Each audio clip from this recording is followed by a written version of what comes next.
इतना अंधेरा तो पहले कभी नहीं था। इतना अंधेरा तो पहले कभी नहीं था कि मुंह खोलकर अंधेरे को कोई अंधेरा न कह सके।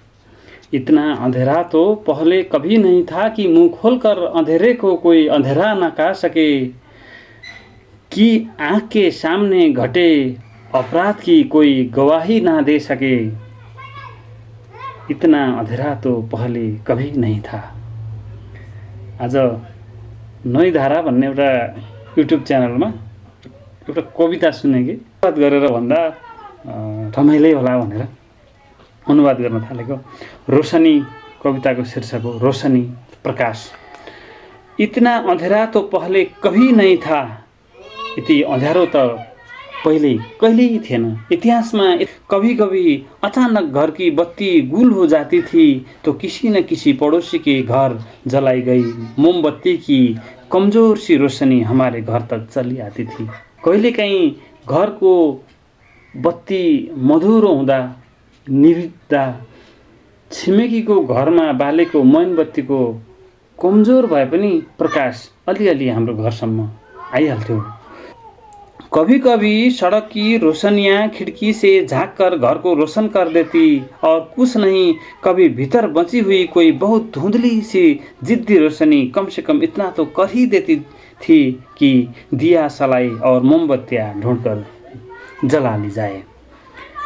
कहिलेकाहीँ सड़क को प्रकाश झ्यालबाट अलिअलि चियाइहाल्थ्यो। घरभित्र नभए अरू केही नभए पनि कहीं भित्र बचे खुचेको बहुत मधुरो जिद्दी प्रकाश कम से कम यति त गरिहाल्थ्यो कि सलाई मोमबत्ती खोजेर बाल्न सकियोस्।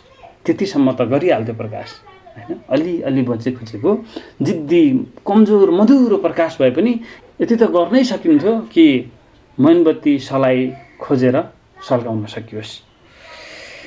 कोई कहता है इतना अंधेरा तो पहले कभी नहीं था। इतना अंधेरा तो तब भी नहीं था जब अग्नि काठ में और पत्थर के गर्भ में छिपी थी।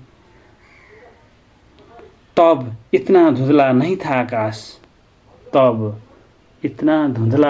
आकाश। कोही भन्छन्, कोही कसैले भनेको छ यति अँध्यारो त इतिहासमा कहिल्यै थिएन।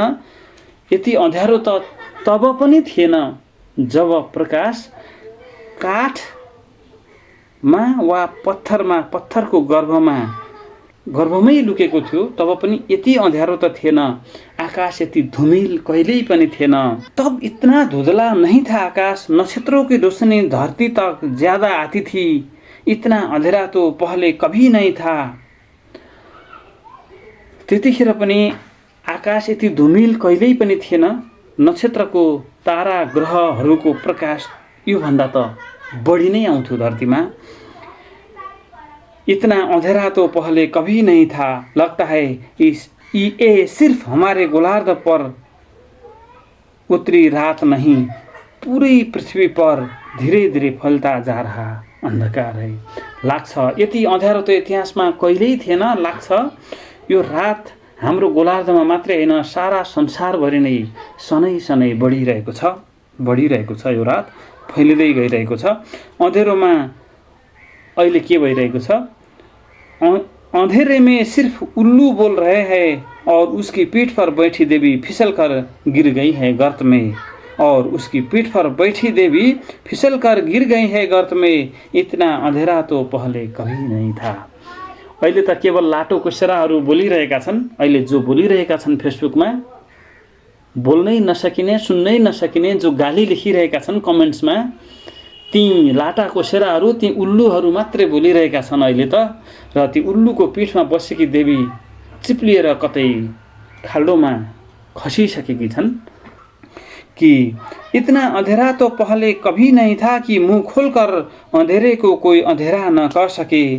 कि हाथ को हाथ भी न सूझे, कि आँख के सामने घटे अपराध की कोई गवाही ना दे सके। इतना अंधेरा तो पहले कभी नहीं था।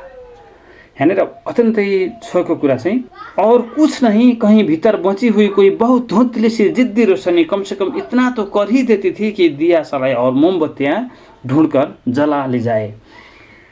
जतिसुकै अन्धकार युग भने पनि त्यतिखेर एउटा यस्तो भित्र लुकेको कतै जिद्दी जस्तो कमजोर प्रकाश जुनकिरीको जस्तो उज्यालो भए पनि त्यो मधुरो जतिसुकै मधुरो कमजोर प्रकाश भए पनि त्यो प्रकाश चाहिँ बाँकी नै रहन्थ्यो कि सलाई र मोमबत्ती खोजेर जलाउन सकियोस्।